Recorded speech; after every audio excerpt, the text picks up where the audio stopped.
Do you believe that everything is a lie? Do you believe that you're under a constant attack from every type of psychological operation there is? Join me as I help you to navigate all of these psyops. This is the David Rutherford Show. We'll know our disinformation campaign is complete when everything the American public believes is false. This quote is attributed to William J. Casey, who was the CIA director from 1981 to 1987 under President Ronald Reagan. It is noted that the authenticity of it has been a little bit debated, and the original source was Barbara Honegger, who claims she was at a meeting when he said this. However, whether it's true or false, there is an assumption that pretty much everything that we are witnessing on the internet, in the news cycle, through our government, through foreign governments, through the NGOs, through everything, is a psyop now. In fact, my best friend Sean Ryan was on with Tucker Carlson recently and had the courage to literally say everything is a lie. Now, this is incredibly difficult for some people to hear, but if you're like me, and you are struggling to process the magnitude of information that's coming at us at speeds the likes of which human beings have never, ever experienced before in human history, you probably have this feeling too. And it's a tough feeling to have because, you know, when the framework of how you believe in something, whether it's through our institutions, our health institutions, our intelligence institutions, our police forces, our community institutions, our business institutions, when we start to believe, when the public starts to believe that they're not getting the truth in any way, shape, or form, what does that do?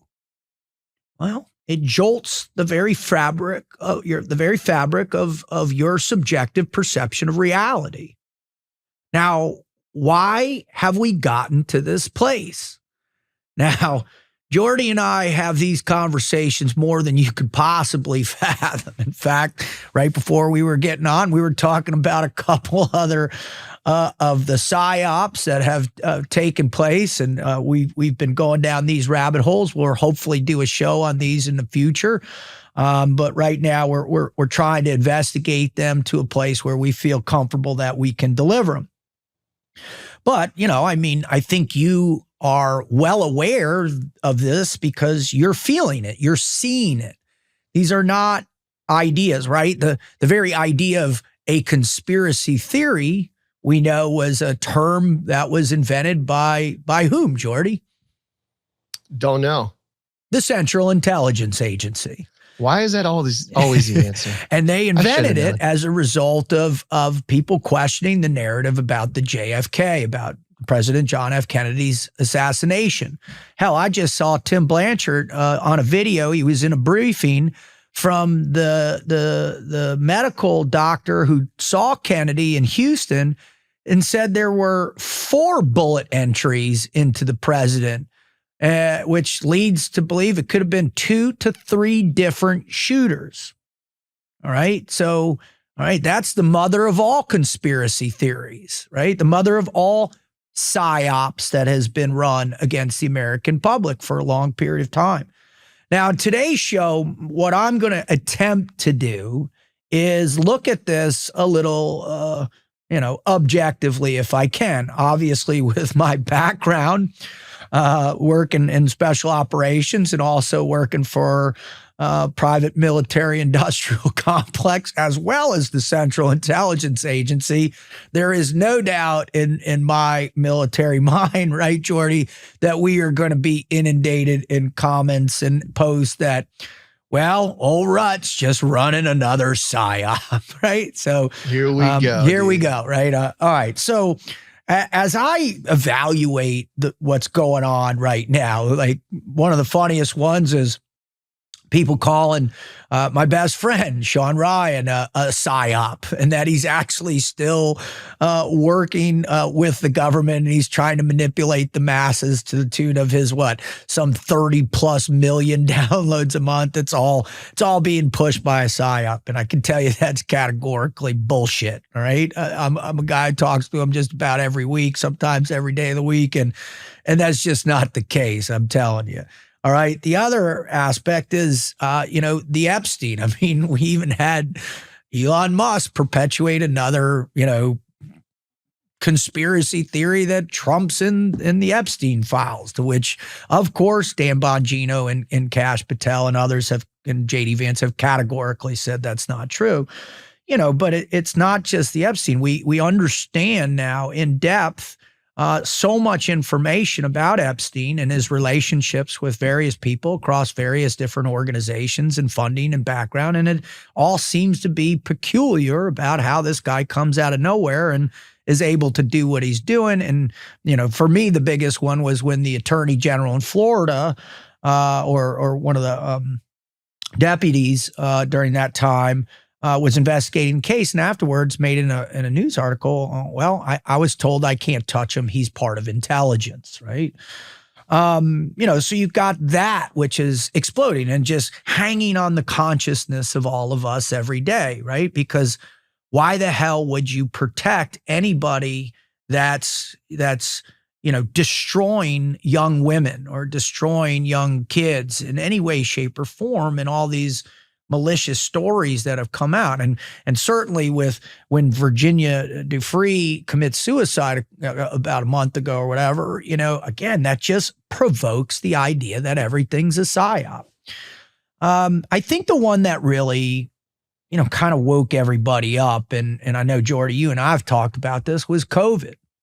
Right. It was the messaging, right? When every single TV station, news station around the country is parroting the same dialogue, right? Oh, it started in a wet market. It started with the bat. It started with this. And, meanwhile, right about the same time it's releasing, there's a war game for pandemics taking place called Vent 201 that has the deputy director of the CIA, the head of international news organizations and businesses all meeting around a round top. Now, what do we do? How do we control the narrative during a pandemic, right? And oh shit, a few months later, we're facing a pandemic, which very quickly we came to realize was only going after people that had all different types of pre-existing conditions. It's attacking the old people. It's got a death rate of 0.1 something, very low. Nobody's dying. But yet, next thing we know, we're standing 6 feet apart. I'm getting screamed at soccer games for not wearing a mask outside, right? Almost getting into fights with people everywhere I go. And I'm in Florida. I couldn't imagine what I'd be like if I lived in Illinois or New York or one of these other crazy places, right? Well, the experts agree. That's right. The experts. Listen to the experts. Well, all of them agree. Yeah, that's right. And that's what we were just talking about. Jordy, comment on that a little bit, what you just said there. Yeah, I said that, if 70% of experts agree and 30% disagree, there's probably potentially something there to the truth. But if all of the experts in something agree on one side of a narrative, that's a red flag. And who got hammered, right? You got Bhattacharya, who's one of the world's leading scientists. They canceled him. Dr. Robert Malone that we had, they canceled him. I mean, you were literally shut down and your life was attemptedly destroyed. And because, God bless Mike Benz, because of the work he's done to, really dig in, as well as, when we got the Twitter files, Michael Schellenberg, Matt Taibbi, Barry Weiss, and what we found out about the government's own influence on these social media companies, basically telling them, what's his name? Runs Meta. Old Zuck himself was on with Joe Rogan and said they basically threatened our entire existence, with Section 230 if we didn't go along with the narrative. YouTube still banning people for right? Anti-vaccine, whatever. So you have the COVID narrative that then led into what? The mRNA shots, where you have the people who are familiar saying this is a gene editing sequence. No, these people are conspiracy theorists, blah, blah, blah, not happening. Meanwhile, all the experts come out and now we have forced vaccination, which is against Geneva Conventions, and we have forced vaccination. You could argue the whole George Floyd thing was a massive psyop, right? Now, whether or not you want to get into an argument about the persecution of inner city minorities, in particular African Americans, and how they've been treated over the years, there is no doubt in my mind that in certain areas in the country, certain cities, the abuse of power against these people has been catastrophic. But when you look at the FBI crime statistics from 2019 and you see, only 18 unarmed black men were killed by police officers. In fact, more unarmed white men were killed by police officers in that time. It kind of dispels the idea when they were in the streets, how many black men do you think are killed every year? And some people would be like 5,000, 10,000, 20,000.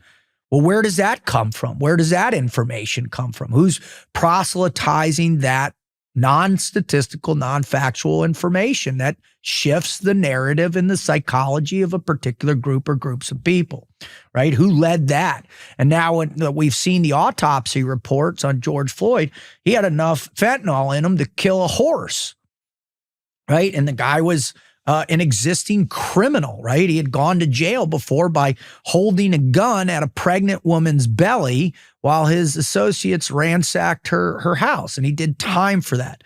So this criminal who's essentially ODing on fentanyl is now a hero against this cop who was integrating a tactic that was actually taught in his police training, right? Now, how did that narrative get built? How did we get to a point where we had hundreds of thousands of people in the streets burning places down? And who paid for a lot of those, right? Who paid for those riots? Who funded those riots? Who bought tickets for those riots? Now, I know what you're going to say. You're going to say, if you're not on conservative or right or left, whatever, you're going to say, well, Rut, what about all the lies on the other side? I'm with you, man. The war in Iraq. If that wasn't a psyop, then what the hell was? I mean, they paraded, these top people out in front of the world and said, yeah, absolutely. Saddam Hussein developing nuclear weapons of mass destruction, gonna do all this. Like, I had buddies that were on the original group that was sent out there to look for these things without the agency. And some of the stories I heard don't kind of match that narrative. And now we've had people openly admit that narrative was coerced and concocted, not by the left, but by the right, by the Bush administration, by Secretary Rice, by Colin Powell. Got in front of the entire world and said, yep, he's going to do it. There were even people saying, yeah, they're part of Al-Qaeda. Was that a psyop? Was that the truth? We can talk about 9/11. I mean, there's people out there raising all kinds of stinks about 9/11 right now. And if you don't, explain Building 7 to me. Or worse, explain to me the documents that we have now, who was funding and who was monitoring some of these pilots while they lived out in California and Florida. I mean, they were on everybody's radar. They knew what was going on. The Saudis were running a couple of them as assets. Were they communicating with our Central Intelligence Agency? We certainly know that the agency funded the Mujahideen, that funded bin Laden back in the 80s against the war in Russia, right? Or how about, let's go even deeper. How about Iran-Contra? How about Vietnam and the Gulf of Tonkin?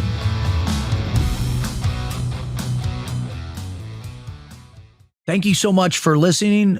Again, apologize for the interruption, but I want to just tell you about one of our core sponsors, Firecracker Farms. Now, if you want to spice up your life, that means you need to spice up your food. I'm done with the hot sauces. I'm done with all that nonsense. What I go to now is Firecracker Farms, and it's Three Kings technology, right? That's the mixing of the hottest peppers into this beautiful spicy salt that I just pepper the hell out of my eggs in the morning, my steak at night, man. This is one of the best products I've ever had. It's really just brought a whole new nuanced approach to how my food tastes and my enjoyment of it. And you know what the kicker of this whole thing? It's a family-run business, and I love those family-run business. My buddy Alex and his family put their heart and soul in delivering this incredible product. So go visit firecracker.farm, punch in promo code of RUT15, that's Romeo Uniform Tango, and get your taste buds going. Booyah. The reality is psychological operations have been a part of human history since the dawn of civilizations. They date all the way back to Egypt and ancient Sumeria. I mean, the Romans, for sure, running psyops, and the church, right? On all aspects. Every religion runs particular types of psyops, if you will. The printing press. The printing press changed the whole game, right? And I'll talk about the internet and where we're at now and the future AI here in a bit. But, when you start to really evaluate kind of, the history of all this, it's really profound. And, some of the earliest propaganda that I think is relevant in the modern era is, started by the British Empire, right? And, when you look at the British government established the War Propaganda Bureau in 1914, marking one of the earliest organized efforts in psychological warfare. This bureau centralized the production and distribution of propaganda materials, including leaflets, pamphlets, aimed at influencing public opinion both domestically and enemy territories. By 1918, the British foreign officer appointed the Viscount Northcliffe as the director of propaganda in enemy countries, overseeing targeting Austria, Hungary, and Germany. Right.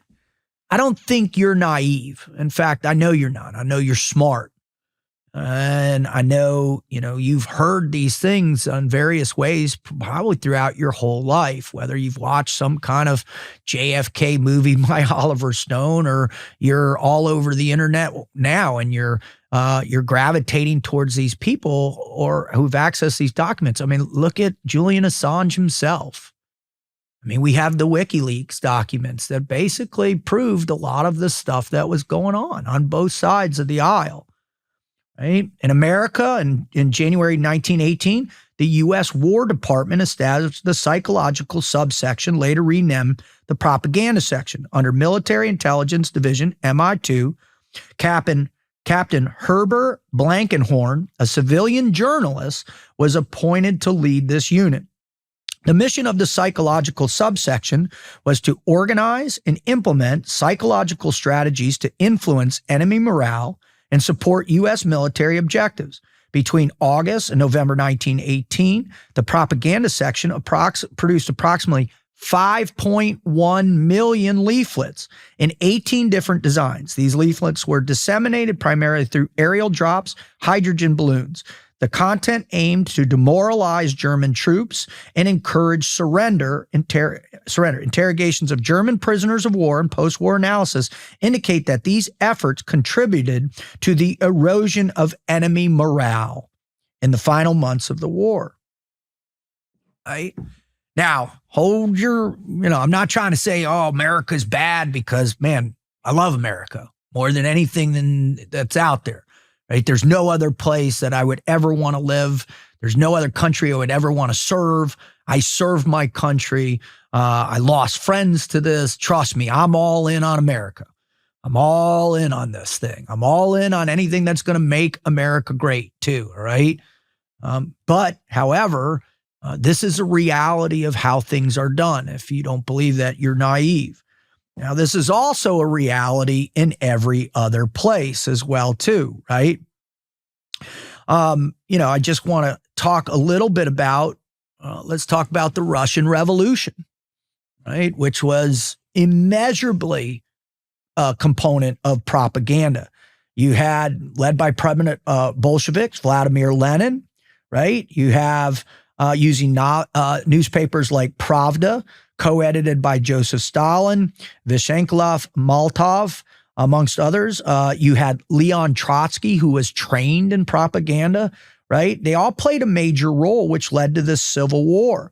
And they established the Glavlit, the main administration for literary and publishing affairs, and in 1922 to oversee censorship and propaganda. Now we know, undoubtedly, through people like Alexander Solzhenitsyn and the Gulag Archipelagos, that Stalin took this to a whole nother level, where his whole thing behind communism was to get, everybody online. And what happened is that you would move up the chain of society, up into the elevated levels, and what happened ultimately got to a place where children would lie to move up to get extra food or power or whatever and tell, my parents are part of the bourgeois, right? They're oppressors. They're against the regime. And what do we know? As a result of this type of propaganda influence, somewhere between 40 and 65 million human beings were annihilated as a result of it. Annihilated. They were not imprisoned. They were annihilated. They were starved to death. They were incarcerated. I mean, he wiped out massive amounts of professors in their universities. He wiped out politicians. He wiped out war heroes from World War II when they got back in the Third Purge, right?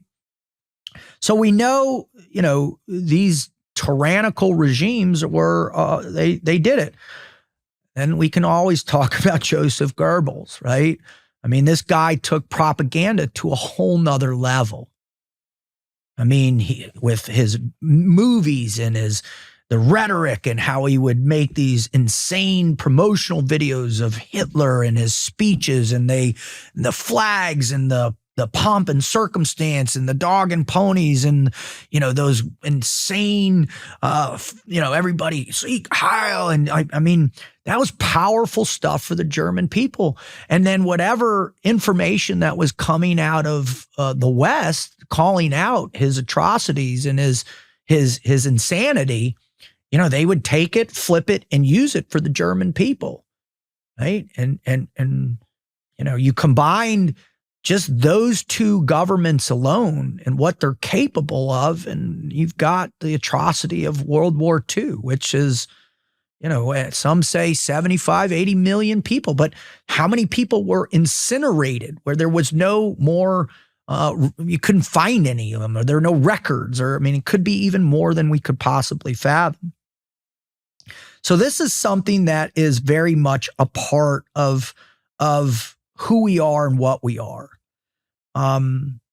One of the guys that I keep referencing a lot that's exposing this kind of censorship industrial complex, or the heart of kind of modern propaganda and psyops, is Mike Benz. And I really have a tremendous amount of respect for the information that he's putting out. And you can follow him. He's been on Tucker. He's been on Joe Rogan. He's been on Sean's show. He has his own stream all day. One of the most recent ones, my favorite was, Bono was on Joe Rogan and basically made the claim that 300,000 children are dead as a result of canceling the funding or shutting down USAID, which he has also exposed as one of the primary components of fulfilling color revolutions over the last 25 years around the world. USAID was responsible for funding 9 out of 10 newspapers and journals or periodicals in Ukraine over the last 5 years.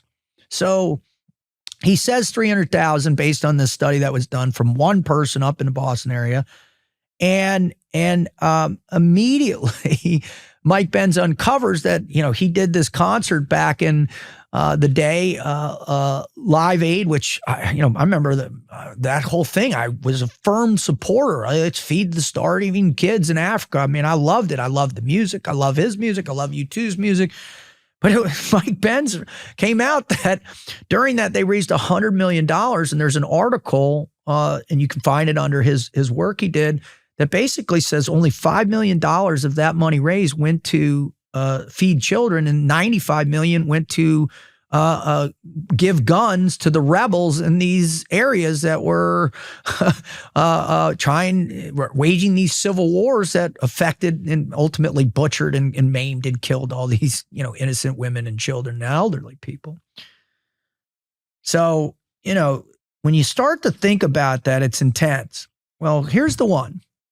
And this came out in 1948, the National Security Council Directive, NSC 10/2, was a foundational document, and it was enacted on June 18th, 1948, and it established the framework for U.S. covert operations, including the use of plausible deniability, right? And it defined covert operations as activities conducted or, quote, conducted or sponsored by this government against hostile foreign states or groups in support of friendly foreign states or groups, but which are so planned and execute that any U.S. government responsibility for them is not evident to unauthorized persons, and that if uncovered, the U.S. government, right, here's the kicker, can plausibly disclaim any responsibility for them. Now, I can tell you plausible deniability is an accurate claim. And you know what? It's been very useful. I'm not going to say that it's not a useful tool for us to conduct legitimate operations around the world to protect our homeland, to protect our people, to protect our interests. It would be insane of me to say that that's not valuable to us as a nation, right? It's critical that we have these capabilities. But like any tool being used to wield power around the world, right? What happens when the wrong people get a part of that tool? Now, what I found really interesting, the architect of this whole thing was a guy named George F. Keenan, and he was the director of the policy planning staff at the State Department. And what you have to understand is that back then it was the War Department, the State Department, and essentially, Internal Revenue Service were the main things. But, you go into a world war and everything changes, right? And you have to come up with all these new ideas and plans on how to assess major threats to our existence around the world. And what I found kind of interesting was right around that same time, the Smith-Mundt Act was established in 1948. The United States Information and Education Exchange Act of 1948, commonly known as the Smith-Mundt Act, was enacted to promote U.S. public diplomacy and information programs abroad, such as those run by the State Department and Voice of America. A key provision prohibited the dissemination of information produced for foreign audiences within the United States. And essentially what this was designed to restrict the ability for the U.S. government to use propaganda against its own people. And there is also the National Security Act of 1947, and this act establishes a framework for the U.S. intelligence and national security operations, including the creation of the CIA and National Security Council. But it drew a bright line between the foreign and domestic intelligence activities to protect civil liberties, right? Now, they recognize that, hey, we have to protect ourselves against this. Now, unfortunately, again, as any tools are used, and that plausible deniability, really kind of began to shift over time. And, within the 1950s and 60s, the famous ones that have come out, obviously one being Operation Chaos, which is where The CIA initiated programs in conjunction with the FBI and other intelligence operations aimed at monitoring and infiltrating anti-war organizations during the Vietnam War. So they basically said, hey, listen, if you're a threat to our foreign policy, we're going to put eyes on you, and we're going to disrupt you, and we're going to influence you to do acts that then can take other people down, right? It's covert operations like we do overseas, right? We infiltrate these foreign terrorist organizations or governments, and we collect assets, we bring them onto payroll, we influence them, we manipulate them, and they give us information, and then we do all kinds of covert military and paramilitary and intelligence covert actions. But in these, they were run against the American people. This involved the surveillance of over 7,000 Americans and the infiltration of various groups, including the Black Panther Party, the Studies for the Democratic Society,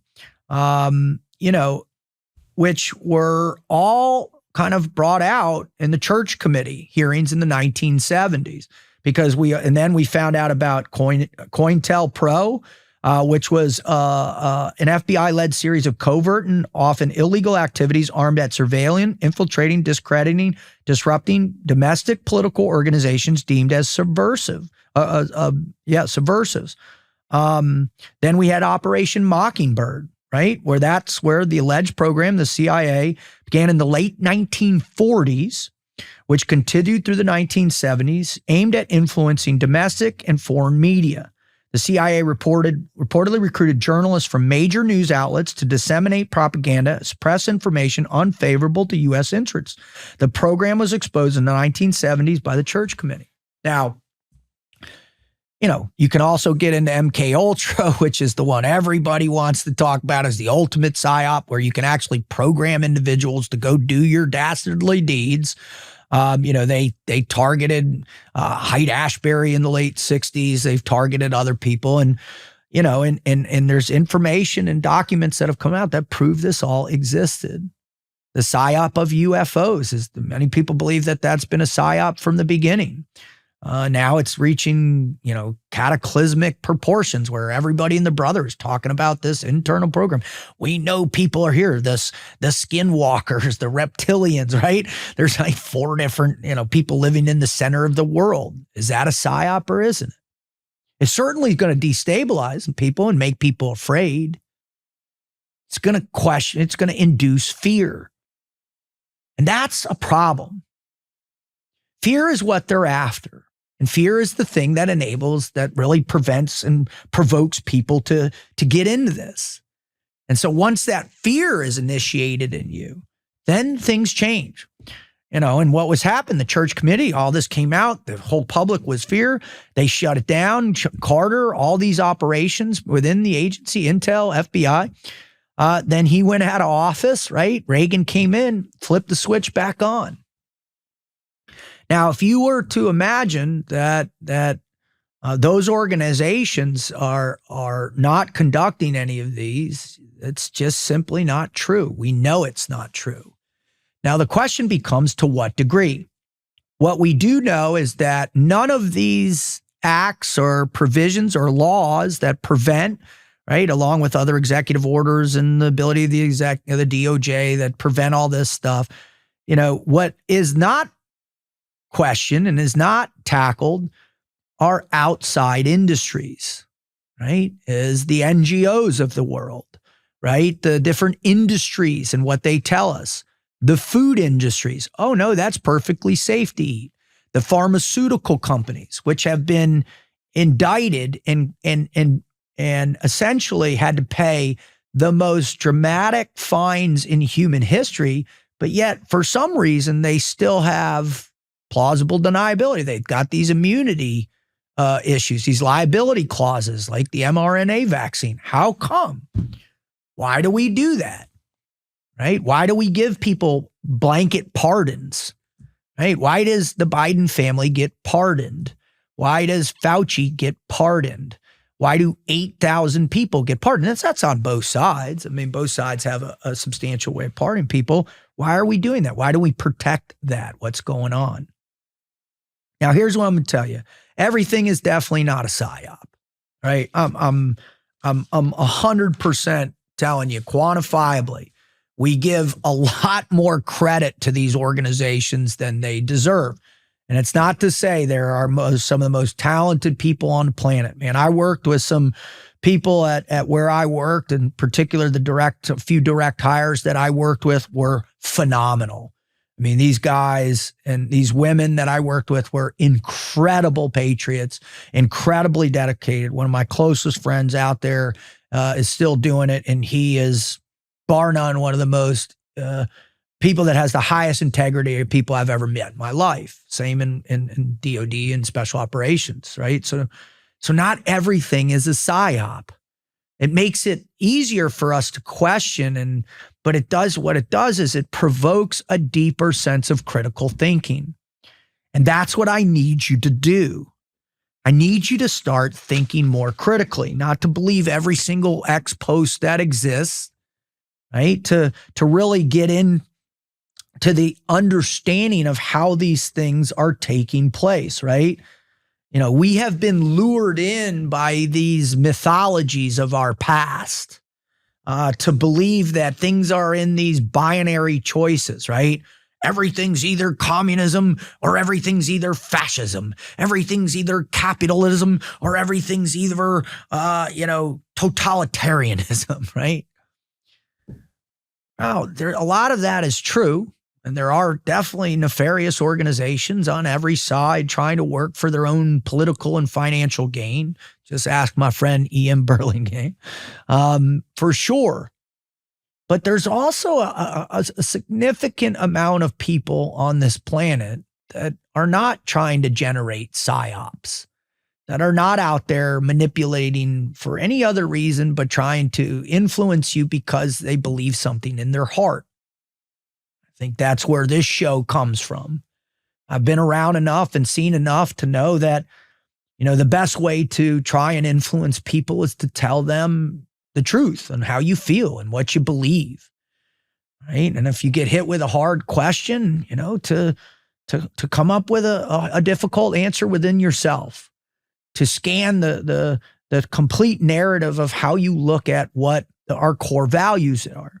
And for me as a Christian, for me as an American, you know, I'm not going to get lured into that trope. I'm not going to be manipulated by those ideas behind communism and fascism and totalitarianism and beyond greed within capitalism. I'm just not going to do it. I have too much to lose, including my reputation, but more so the faith of my close friends and most importantly, my family. That's what matters most. And it should matter to you as well, too. Like, that's what should matter.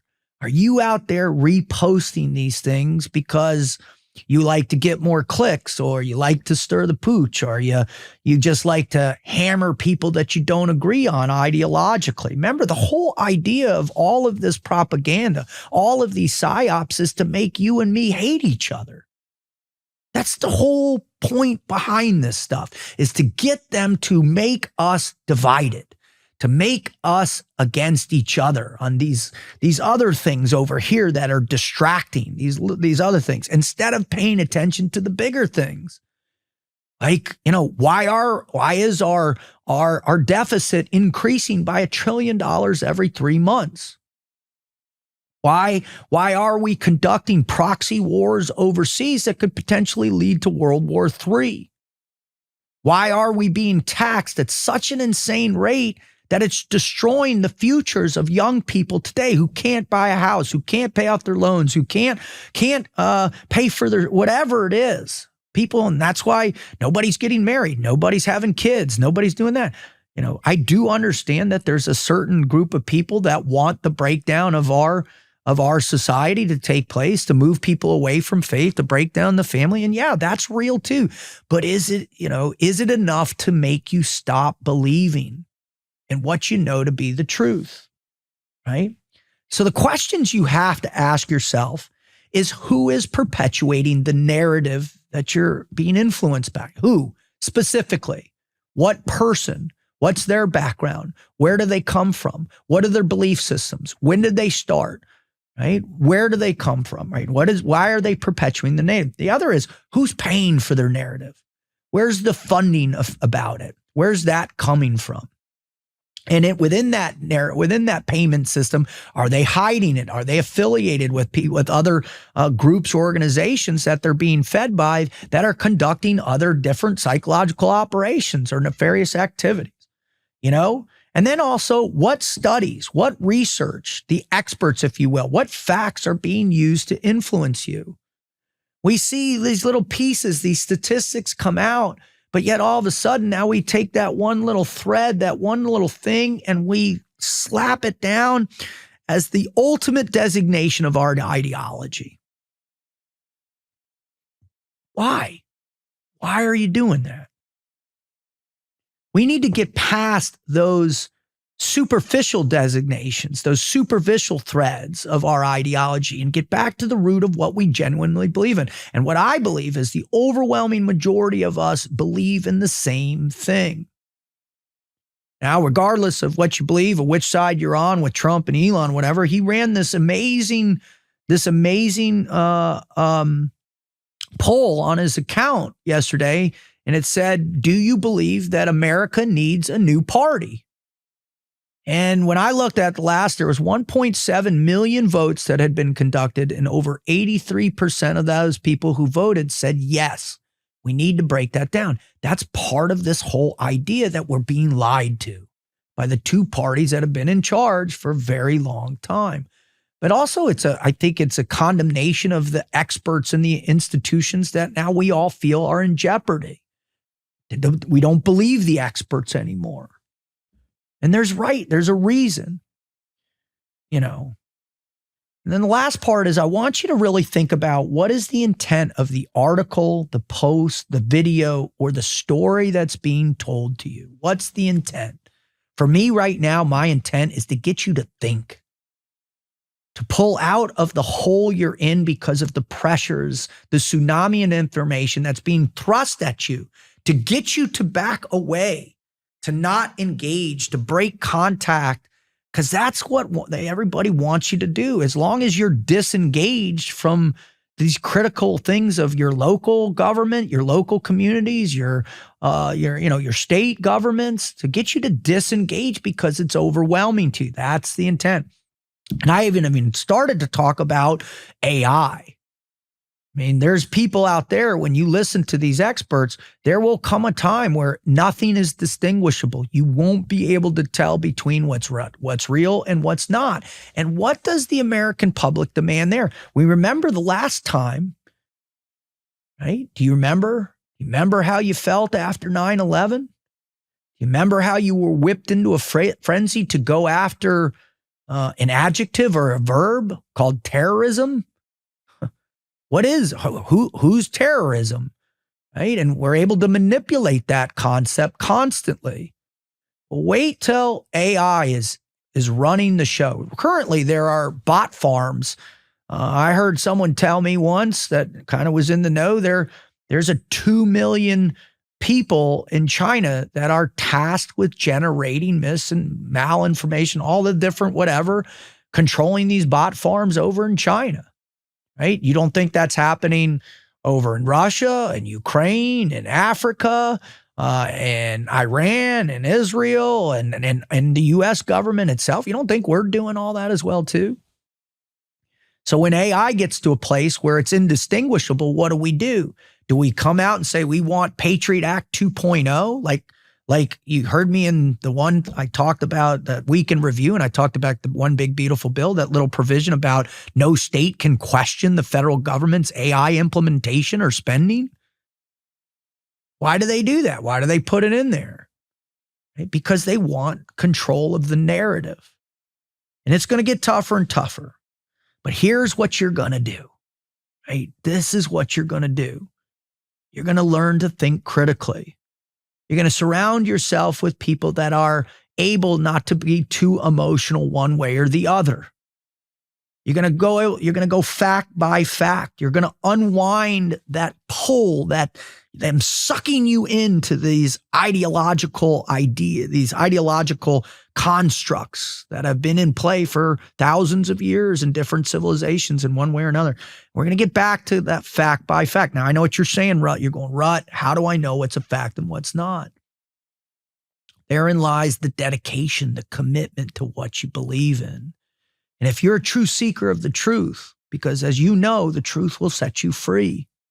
If you're a true believer in that, then you will do the work. You will do the work not only to educate yourself, but to educate those you love most, your children, to teach them the real history of things, to expose them to people that are unencumbered by a political drive or an economic influence, but people that are desire to bring forth what they believe to be the truth and have done the work. And then the last thing, if you have the opportunity to get face to face to somebody, have a conversation, question them on their facts. I was at an event a few months ago and I had somebody who wanted to sit down with me and call me out on some of the things that I was suggesting to be true. And as he would call me out and make these statements about Trump and about other things I believed in, I would come back, well, why don't you believe this? And he would just say, oh, well, he's a crazy person or he's a liar. And I'd say, well, give me one example of how he lied. Well, he said neo-Nazis are very fine people. And I was like, dude, that's been debunked. Or, but President Obama said it. It's been debunked. Or, now we know, the whole thing. Joe Biden is at his best I've ever seen him. That's a psyop. Right? That's to maintain political control or power. That's a psyop. So you get in front of people, make them express themselves. Don't, keep your cool, keep yourself. Don't get crazy like the other crazies out there, because that's their job to be crazy. It's their job to make you lose control. It's their job to make you fracture your foundation and beliefs. That's their job, is to make that fracture. One of my favorite, videos that's out online is that famous former KGB agent, Yuri Bezmenov, who's interviewed in the 80s and 70s, and this whole thing, regardless of what side, whether it's communism, capitalism, totalitarianism, fascism, whatever it is to get you to question everything, including your core beliefs. So what I'm asking you to do, in fact, what I'm begging you to do, is get face to face with people, not only people who don't believe you, but people who do and have the same and similar interests. And you'd be surprised, there's more people on your block that believe the same thing, regardless of the color of their skin, the color of their hair, or regardless of their political affiliation or their economic, status. There's core ideals, core morals that we all believe in. And that's where you center your foundation. Those are the cornerstones in order for you to combat the idea that everything's a psyop. Thank you so much for joining us today on this show. I hope you enjoyed it. What we would love for you to do is to like and comment and share it with a friend. It helps our algorithm for us to move up, where you can follow us on every major platform at David Rutherford Show. That's TikTok, Instagram, Facebook. We're on X at D Rutherford Show. You find us on YouTube. Please sign up for our channel if you want to find clips and cuts. We've got a Patreon account. Please, we have special content we distribute there. If you want to know more about me, please visit our website at davidrutherford.com. We've got a fantastic 5-day Embrace Fear Challenge that you can find under courses. If you're struggling, if all of these psyops have gotten your fear out of control, and you're in that place where you're really not sure, the first thing you do is got to embrace your fear. You got to get that back under control. And I have a 5-day challenge that can initiate that. And then I also have a course that you'll be able to do that with as well. A longer, more intense course that I took 2 years to develop this. It's one of the core ideas behind the Frog Logic concepts, which is the motivational performance training that I give online there. So please check that out. But more importantly, what I'd love for you to do is I'd love for you to go to those people that you know, that you care about, that you love, and help them reinvest in their core beliefs and help protect them and protect each other against everything that we believe might be a psyop. Thank you very much. Godspeed.